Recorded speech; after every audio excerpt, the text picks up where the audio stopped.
WhatsApp guys. तो स्वागत है आपका रिव्यू पैंडा में। और आज हम रिव्यू पैंडा टॉक 2 पे बात करेंगे, जो कि बेस्ड होगा, हमारा इसका टॉपिक होगा पबजी बैन के ऊपर, जो कि अभी बहुत रिसेंटली एक बहुत बड़ी न्यूज़ आई है हमारे इंडियंस के लिए। जो बहुत, क्योंकि इंडिया में पबजी बहुत बहुत बड़े लेवल पे खेला जाता था, बहुत लोग अफेक्ट हुए हैं इस बात से। तो आज हम इसी के बारे में बात करेंगे कि क्या ये सही फैसला था, क्या ये गलत फैसला था। और जो अभी एक नया गेम आने वाला है, जो कि अभी कुछ दिन पहले अक्षय कुमार ने एक ट्वीट के थ्रू बताया है कि एक फौजी करके एक इंडियन गेम आने वाला है, तो वो कैसा होगा, मैं उसके बारे में क्या सोचता हूँ, आप सब लोग क्या सोचते हैं, वो सब हम इस बारे में डिस्कस करेंगे इसमें। तो चलो स्टार्ट करते हैं। तो पबजी तो बैन हो ही गया इंडिया में, जो कि अभी बैन हुआ है, 2 सितंबर को बैन हुआ है पबजी। और पबजी मोबाइल बैन हुआ है, और PUBG light mobile light ban हुआ है। पबजी पीसी तो अभी चल रहा है, बट पबजी मोबाइल बैन हो गया, क्योंकि पबजी मोबाइल का कुछ कुछ हद तक जो शेयर्स थे उसके, तो वो चाइना के कंट्रोल में था ये गेम। तो इसीलिए ये बैन किया है। जो पबजी पीसी गेम है वो चाइना के कंट्रोल में नहीं है, तो इसीलिए आप पबजी पीसी खेल सकते हैं, बट पबजी मोबाइल तो बैन हो गया अब। बहुत मुश्किल है, पता नहीं क्या ही होने वाला है इसके बारे में। ऑफिशियल डेट जो थी वो 2 सितंबर 2020 थी, आप सभी जानते हैं। इंडिया में पबजी का सबसे बड़ा मार्केट था ये, बहुत सारे सोर्सेज और एनालिटिक्स जो भी चल रहे थे उनके थ्रू हमें पता चला है। 29% जो ऐप्स के डाउनलोड थे वो सिर्फ और सिर्फ इंडिया से थे।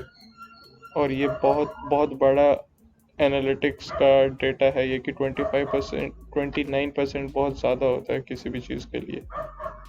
तो जो गवर्नमेंट की स्टेटमेंट आई थी, उन्होंने कहा था कि पबजी को इंक्लूड करते हुए 118 ऐप्स बैन हुए थे, जो कि इंडियन लोगों की सिक्योरिटी से लेके थोड़ा सा कंसर्न थे कि इंडिया का डेटा लीक ना हो जाए, लोगों की प्राइवेसी को लेके कंसर्न है हमारी गवर्नमेंट। तो इसी वजह से इस बैन को लगाया गया है पबजी पे। अब टेंसेंट ने इसके बारे में एक स्टेटमेंट दिया था कि वो जो इंडिया के डेटा प्रोटेक्शन लॉज हैं, तो उसको लेके वो कुछ अमेंड करेंगे अपने गेम में, या फिर चाइना में भी जो गवर्निंग लोग हैं जिसके जो इस गेम को हैंडल कर रहे हैं, जहाँ पे इसका डेटा सेंटर डेटा कलेक्शन हो रहा है चाइना के अंदर, तो वहाँ पे भी वो लोग बात करेंगे, कुछ करने की कोशिश करेंगे कि किसी भी तरीके से ये पबजी को वापस लाया जाए इंडिया में, क्योंकि उन लोगों को भी बहुत ज़्यादा लॉस हुआ है। मैंने एक न्यूज़ में पढ़ा था कि उनको टेंसेंट के जो शेयर हैं वो 2% नीचे गिर गए थे, इसी वजह से कि जैसे ही इंडिया में बैन हुआ। तो कंपनी भी फोकस कर रही है कि किसी न किसी तरीके से इसको वापस लाया जाए।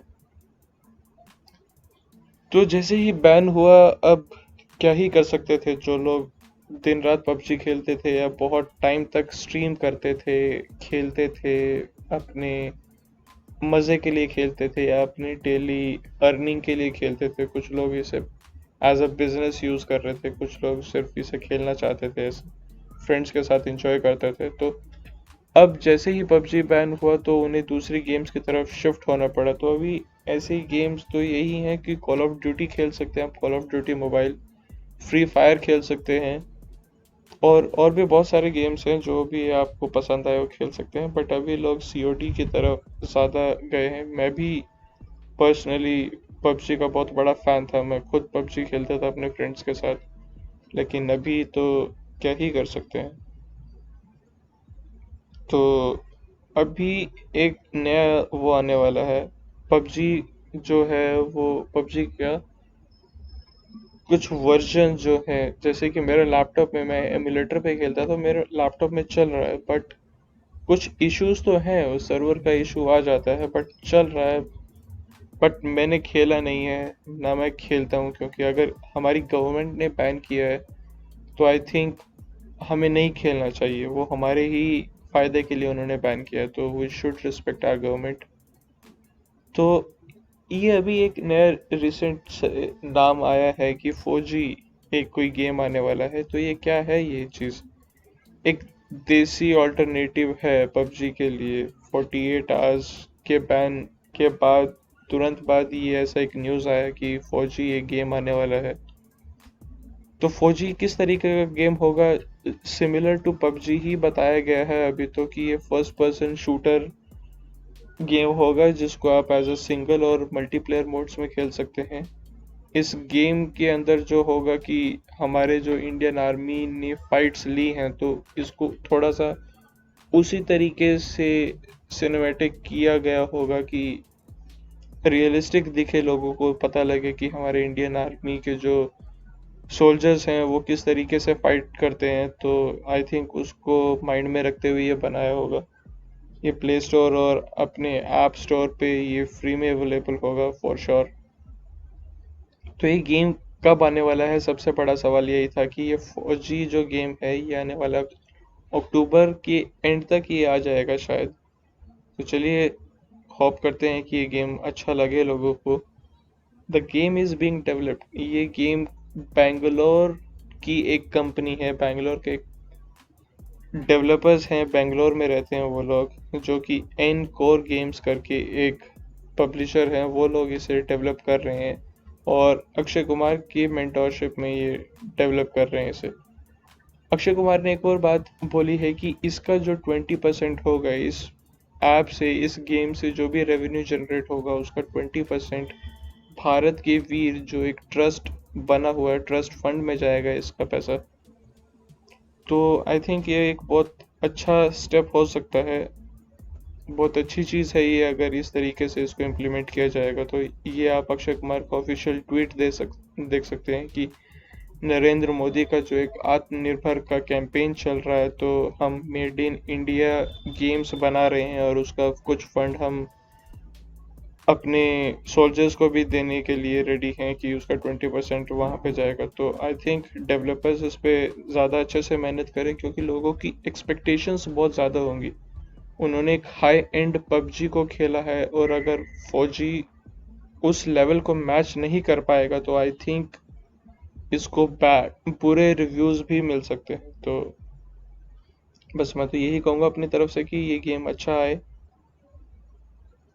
तो अब उन लोगों के बारे में बात करते हैं जो बहुत ज़्यादा अफेक्टेड हुए हैं इस चीज़ से।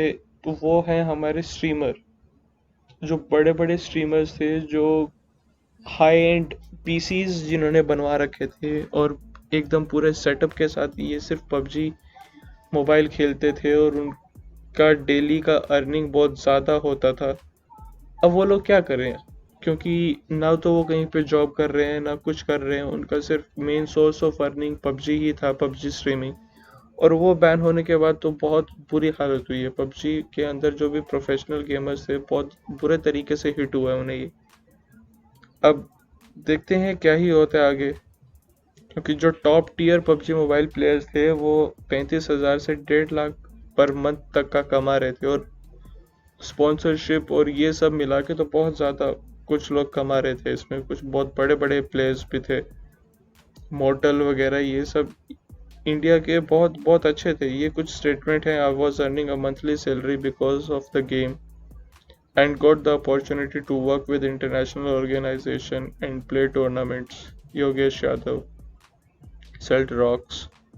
तो ऐसे ऐसे प्लेयर्स हैं जो अपनी क्या ही कर सकते, फ्रस्ट्रेशन तो नहीं निकाल सकते बिकॉज गवर्नमेंट के ऑर्डर्स हैं, लेकिन उन्हें बुरा लग रहा है कि अब वो क्या करें।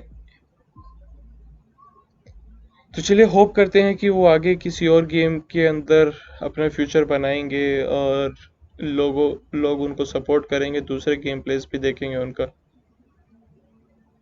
तो यही था इस वीडियो में। आप मुझे कमेंट सेक्शन में बताइए कि आपको कैसा लगा ये वीडियो और क्या आपके क्या ओपिनियंस हैं पबजी के बैन होने पे और फौजी के आने पे। आप क्या सोच रहे हैं इन दोनों के बारे में? आप कैसा फील कर रहे हैं अभी इन दोनों से रिलेटेड, जो भी ये सिनेरियो चल रहा है, पबजी बैन एंड फौजी का कमिंग सून? तो प्लीज़ हमें बताइए। कमेंट सेक्शन में, और चैनल को सब्सक्राइब कीजिए अगर आपने सब्सक्राइब नहीं किया। Thank you for watching this video once again and see you in the next video. Till then, bye bye, take care, Jai Hind.